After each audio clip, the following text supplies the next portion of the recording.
Hello, bachcho. Let's see this question. The question says that if there were no atmosphere, the average temperature on Earth's surface would be number one, lower, second is higher, third option is same, and fourth option is 0 degree Celsius.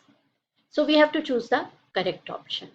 हमारा की concept है all the gases, उसमें भी जो हमारी green house gases होती हैं present in atmosphere for are responsible for absorption of upcoming radiations sun.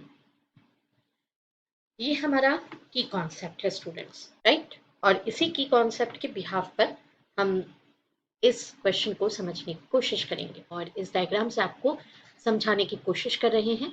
ये अर्थ अर्थ की सरफेस है और ये है स्काई, राइट। तो अर्थ की सरफेस जो हमने ड्रॉ किया है इसके और स्काई, इसके बीच में क्या होगा, एटमॉस्फेयर होगा और यहाँ पर सन से आने वाले रेडिएशंस एटमॉस्फेयर में एंटर कर रहे हैं। तो ये हो गए upcoming radiations, all these are upcoming radiations. की कॉन्सेप्ट को देख लें। की कॉन्सेप्ट ये कहता है कि all the gases that is green house gases present in atmosphere are responsible for absorption of upcoming radiation from sun। में हमको ये डिस्कशन करना होगा कि ऐसी कौन कौन सी गैसेस हैं जिनको हम ग्रीन हाउस गैसेस कह रहे हैं।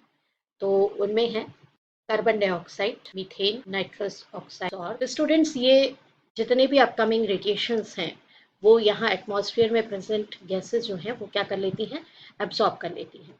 बट हमें कंडीशन दी है गिवन इन क्वेश्चन, हमें क्वेश्चन पे ध्यान देना है।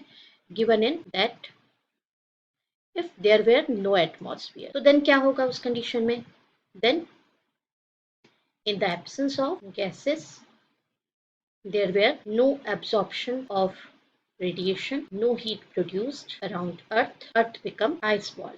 अगर ऐसा हुआ तो हमारा अर्थ जो है वो आइस बॉल में कन्वर्ट हो जाएगा। टेम्परेचर जो है वो कैसा हो जाएगा, टेम्परेचर उसका लोअर हो जाएगा। तो हम ऑप्शन 1 के साथ जाएंगे। यहाँ पर option number 1 is final answer. I hope you understood it well. Best of luck. Thank you.